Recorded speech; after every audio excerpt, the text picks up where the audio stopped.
বিগত আসলে প্রায় 1-1.5 মাস যাবৎ আমার একটা অ্যাংজাইটি ছিল। কুমিল্লা শহরে বেশ কয়েকটা ছিনতাইয়ের ঘটনা ঘটেছে। আমি সাংবাদিক বন্ধুদের কাছ থেকে এবং যারা ভুক্তভোগী তাদের কাছ থেকেও বিভিন্ন সময় ফোন পেতাম আর কি, যে কারণে আমরা একটু খুব বেশি কনসার্ন ছিলাম বিষয়টা নিয়ে, জানি হয় এটাকে বন্ধ করতে হবে এবং এই চক্রটাকে ধরতে হবে। আপনারা এই কাজগুলো দিনের বেলাতেও যেমন হয়েছে, সন্ধ্যার দিকে হয়েছে, গভীর রাতে হয়েছে ছিনতাইয়ের ঘটনাগুলো।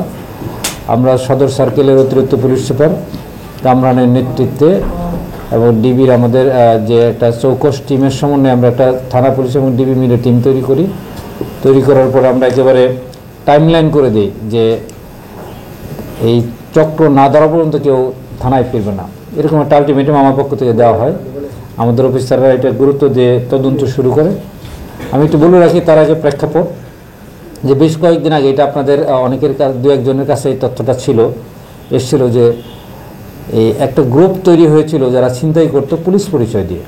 মানে টেকনিকটা খুব অভিনব টেকনিক ছিল, যে রাতের বেলাতে, বিশেষ করে রাতের বেলাতে যখন এরকম তাদের টার্গেট, সফট টার্গেট যেগুলো, সেগুলোর সিএনজি বা অটো বা হেঁটে যাচ্ছে তাদেরকে রাস্তায় থামানোর পরে একটা চিপার ভিতরে নিয়ে যেত, নিয়ে ডিবি পুলিশ বা বিভিন্ন পুলিশ পরিচয় দিয়ে তারা তখন বলতো যে তোর কাছে এই আছে সে আছে, তোমার কাছে যা সেটা দিয়ে দাও, না দিলে পরে ধরে নিয়ে যায় মামলায় চালাতে দেবো।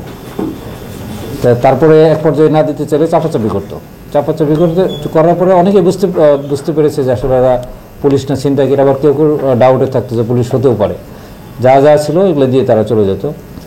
সর্বশেষ যে ঘটনাটা নিয়ে আমরা আসলে কাজ শুরু করি, যে একজন কলেজের টিচার ফাহমিদা আক্তার নানোয়ার দিঘির পাড়ে গত 9 তারিখে একেবারে দুপুরবেলা মোটরসাইকেল নিয়ে এসে তাকে থামিয়ে তার কাছ থেকে তার যে স্বর্ণ মোবাইল এগুলো নিয়ে যায়। এর কয়েকদিন আগে আপনার ওই ঠাকুরপাড়াতেও এখানে একটা হয় আর কি, ছিনতাইয়ের ঘটনা ঘটে। এই সমস্ত বিষয়গুলি আসলে আমাদেরকে উদ্বিগ্ন করে তোলে। আমরা কাজ শুরু করি। কাজ শুরু করতে করতে বিশেষ করে নানোয়ার দিঘির পাড়ে যে ঘটনাটা ঘটেছিল, জৈনিক ফাহমিদা আক্তারের যে ছিনতাইয়ের শিকার হন, তো ওনার এইটা নিয়ে কাজ করতে গিয়ে আমরা তথ্য প্রযুক্তি সহযোগিতায় মোটরসাইকেলটাকে আইডেন্টিফাই করি। প্রথমে যে মোটরসাইকেলটা তারা নিয়ে এসেছিল আইডেন্টিফাই করে আমাদের লোকজন কাজ করে এবং ম্যানুয়াল সোর্সের মাধ্যমে আমরা যে মূল ছিনতাইকারী তাকে শনাক্ত করি। তার নাম হচ্ছে গালকাটা সুমন। সেই গালকাটা সুমনকে গ্রেপ্তার করার পরে তাৎক্ষণিকভাবে তার সাথে জিজ্ঞাসাবাদ করে সেখান থেকে আমরা পালসার মোটরসাইকেল যেটা নিয়ে সে ছিনতাইটা করেছিল সেই মোটরসাইকেলটা উদ্ধার করি। পাশাপাশি আরও বেশ কিছু জিনিস সেখানে পাই। আসলে সে যেহেতু প্রফেশনাল ছিনতাইকারী, কোনো সময় সে পিকআপ ব্যবহার করতো, কোনো সময় মোটরসাইকেল ব্যবহার করতো, কোনো সময় হেঁটে এই কাজটা করতো। তার এখান থেকে একটা পিকআপ গাড়ি, তালা কাটার যন্ত্র থেকে শুরু করে অনেকগুলো বিষয় উদ্ধার করি। এবং এই ছিনতাইয়ের বাইরেও, মানে ওই যে ফাহমিদা আক্তার যিনি বাদী হয়েছিলেন ভিকটিম, ওনার যে মালামাল, এর বাইরেও আরও বেশ কিছু ছিনতাইয়ের আমরা আলামত তাদের বাসা থেকে ইউনিফর্ম এবং হ্যান্ডকাপ উদ্ধার করি। তখন জিজ্ঞাসাবাদ করার পর এক পর্যায়ে তারা স্বীকার করে যে শাসন কাছের ঘটনাটা তারা ঘটিয়েছে। অর্থাৎ বিভিন্ন সময় তারা বিভিন্ন রকমের মডাস অপারেন্ডি ব্যবহার করতো, বিভিন্ন পরিচয়ে তারা এই কাজগুলো করত। এটা হলো একটা চক্র। আরেকটা গ্রুপ ছিল, সেটা হচ্ছে গত 2 তারিখে একটা ঘটনা ঘটে।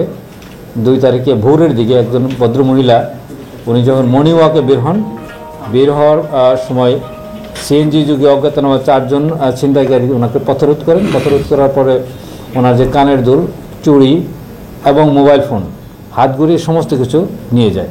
এই বিষয়টা আমাদের কাছে রিপোর্টেড হয় এবং তখন থেকে কাজ করা শুরু করি। এবং সেই কাজ করতে করতে আমরা আসলে এখানে আমরা তথ্য প্রযুক্তির একটু সহযোগিতা নিয়েছি এবং আমরা যে ম্যানুয়াল কিছু সোর্স তাদেরকে ব্যবহার করেছি। ব্যবহার করে প্রথমে আমরা যে সিএনজি যুগে তাকে ব্লক করা হয়েছিল সেই সিএনজিটাকে আইডেন্টিফাই করি। সিএনজির ড্রাইভার আমরা রাকিবুল হাসান, তাকে গ্রেপ্তার করি। গ্রেপ্তার করার পরে ব্যাপক জিজ্ঞাসাবাদের পরে সে স্বীকার করে যে ওই দিনের ঘটনাটা তারা ঘটিয়েছে। এরপর রাকিবের সহযোগিতায় আমরা যে মূল ছিনতাইকারী এখানে যে প্রধান ছিলেন হাসান, তাকে আমরা গ্রেপ্তার করি।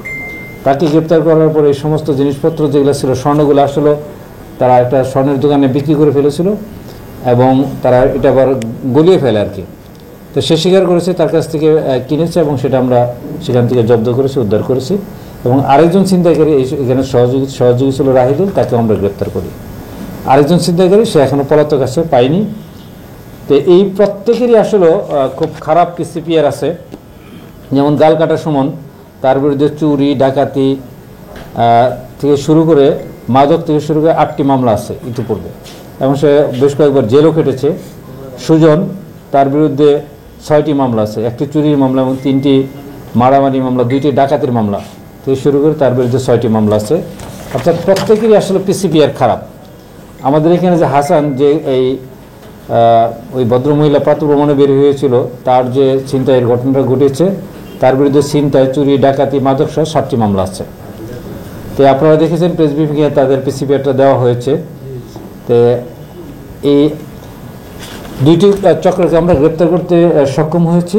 পাশাপাশি মহানগরে যাতে ছিনতাইটা একেবারে নিয়ন্ত্রণে থাকে বা না হতে পারে, সেই জন্য আমাদের থানা পুলিশ থেকে শুরু করে ডিবিকে বিশেষ নির্দেশনা দেওয়া হয়েছে।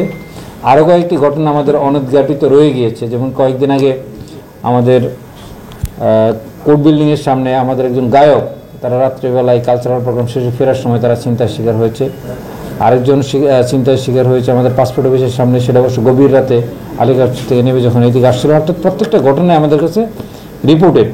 আমার ধারণা এই গ্রুপটাই এই ঘটনাগুলো ঘটিয়ে থাকতে পারে। আমরা তাদেরকে রিমান্ডে এনে ব্যাপকভাবে জিজ্ঞাসাবাদ করে অন্যান্য ঘটনাগুলো হয়তোবা ডিটেক্ট করতে পারবো, এবং তাদের যদি আরও সহযোগী থাকে বা আরও কোনো গ্রুপ থাকে, তাদেরকেও আমরা আইডেন্টিফাই করে আইনের আওতায় নিয়ে আসতে পারবো।